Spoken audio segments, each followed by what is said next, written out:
if you can draw a logo in like 3 lines and make that pop out, that's something that people will remember. And I had the same kind of vision for the RaceBird behind that. If you see it in the horizon, can kids and people just draw it by line? So you have the water line and then basically just 3 lines.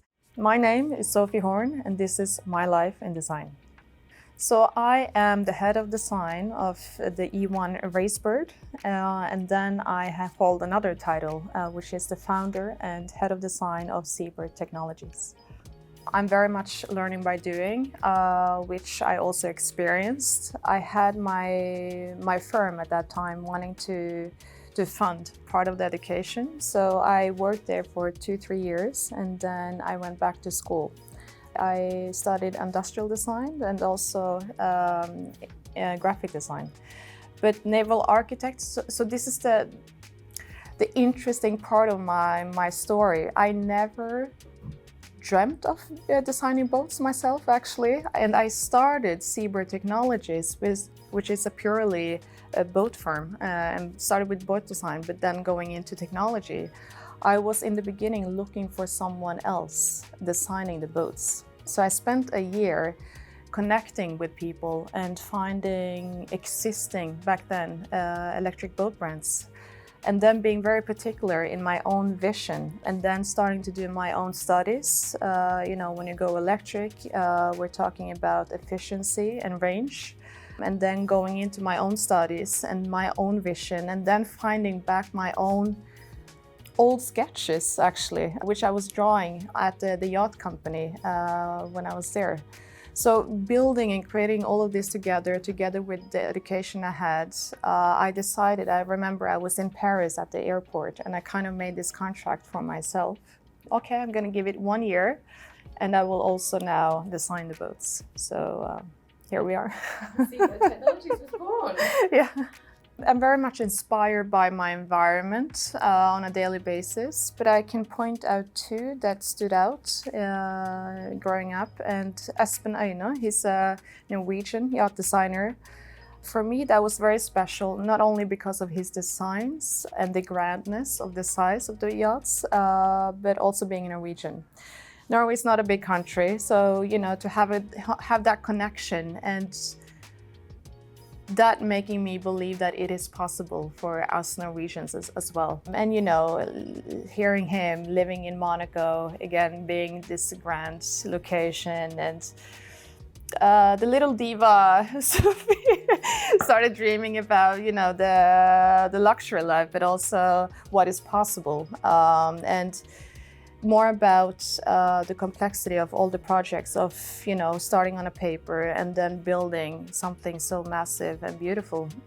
So that inspired me. And then Zaha Hadid, actually, being a woman. And I worked in Miami, and during that time I could see that her buildings was being built. And then,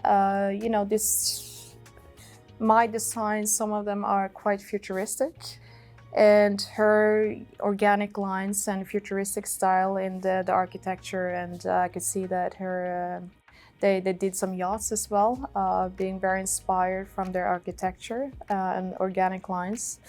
So being a woman, I found her quite powerful as well, being very stable. She had this aura, which also inspired me, so those 2. So I got a simple brief from E1, make something look very cool.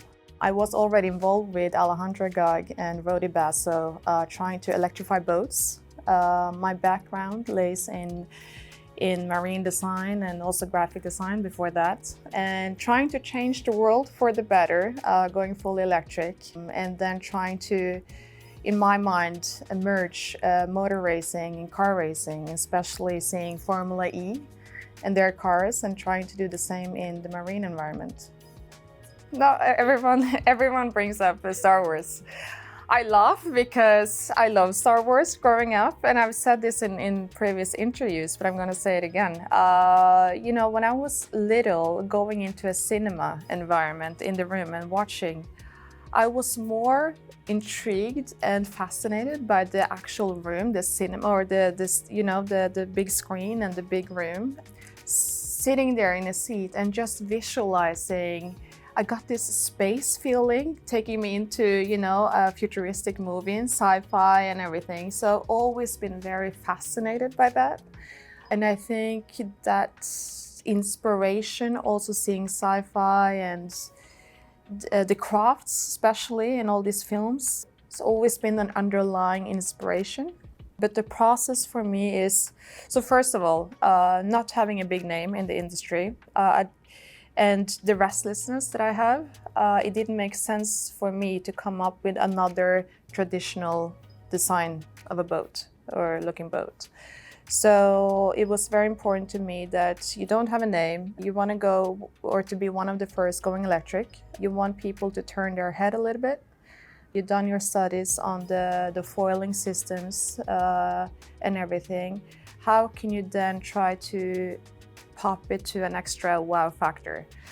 And then with my graphic design background, again, I remember when we did the logos, brand identities, you see all this logo and branding everywhere. So the simplicity of, if you can draw a logo in like 3 lines and make that pop out, that's something that people will remember.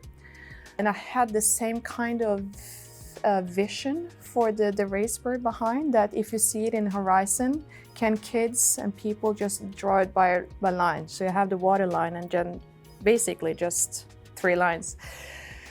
So cracking it down to simplicity, I wrap it, so first I go very, very sleek, too sleek. So you cannot even fit human beings in my designs. And we see it now when I design new boats in my company, that's the same problem. So I go very, very sleek, and then I fit the autonomy into it, and then, aerodynamics, but I start with very simple lines and then kind of wrap the body around it, and then it evolves. So what you see here is actually the sister of the original concept, which was a leisure boat called SeaBird, based on hydrofoil technology.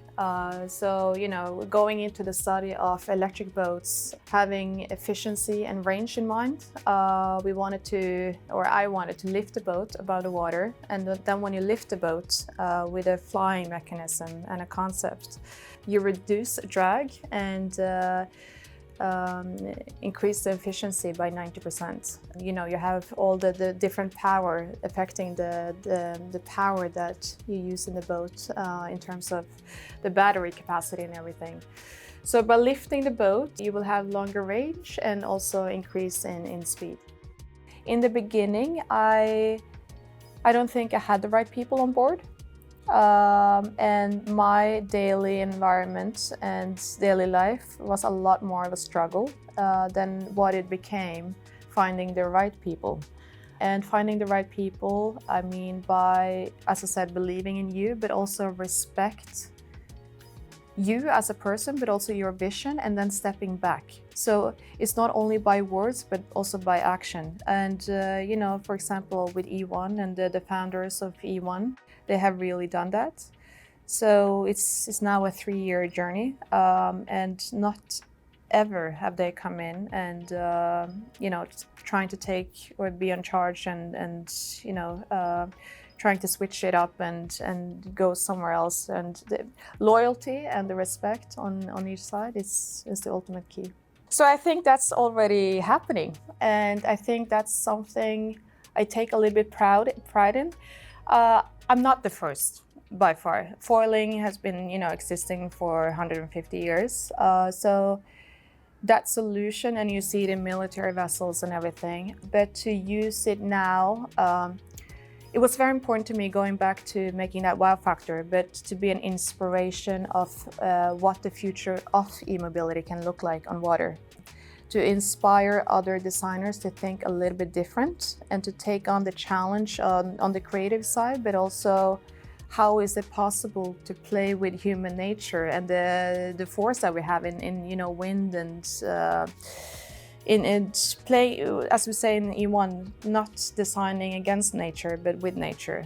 So having that as a baseline, I think from the reaction that we got in media and from people, and even building E1, we did manage to do that in the boat design. That in the beginning people really didn't know what it was, and then they found it cool, and then they jumped on board to welcome other companies around the world to be a part of the journey of trying to come up with new technologies, push on every direction. This is, materials, but also the technology, and then package it up to the commercial market, to the leisure market, for you and me and everyone else to use on a daily basis. So that was the original mission of ours. It's happening, and we are now packaging it up, and we also see other boat brands now going fully electric and on foils. So it's happening, and it's really exciting. I mean, it's a very important role. You have architecture, as the design environment, we build the future, I would say. And to, again, going back to the design with purpose, and then be very careful that you do the full life cycle of your design, the materials, the technology, and if it's sustainable and if it's something that will last, and also being a positive change is very important, especially today. And then the E1 and the RaceBird in the background is a good example of that, I believe. We're bringing people together, companies around the world together, who wants to be a part of that change, and building a product that then can be used for everyone, and to the broader world, for a brighter future. The original vision with the SeaBird was to reduce noise pollution and wave pollution as well. You don't make any waves at all on the water by lifting it above. You kind of glide in a silent mode. I had this talk with our pilots yesterday coming from testing in Italy, and they said the same thing. As soon as you get up to a gliding mode, there's complete silence, and that's music to my ears. But in terms of sustainability, you have noise reduction, wave pollution or reduction, and then efficiency, and the battery size and everything. It all plays an important role. So in my case, it would probably be 80% is, in most cases, good enough. I'm such a perfectionist, so I tend to take very long on every project, and every detail needs to be right. No one else sees it, and then you always have a deadline.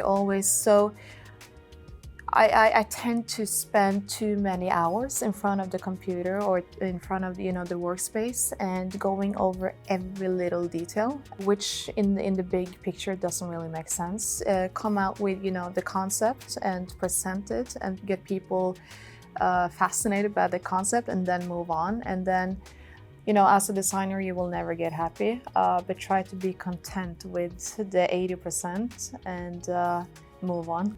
Everything. No. Done, that's it. That's it. Well, design is very important. I mean, it's a part of our daily lives. Is what you choose to wear. Is a part of your expression, your identity, your daily habits. I mean, it goes to everything you do on a daily basis. For me, it's all about user experience, and to make your daily task and your life better. And it is extraordinary how design can be a part of that.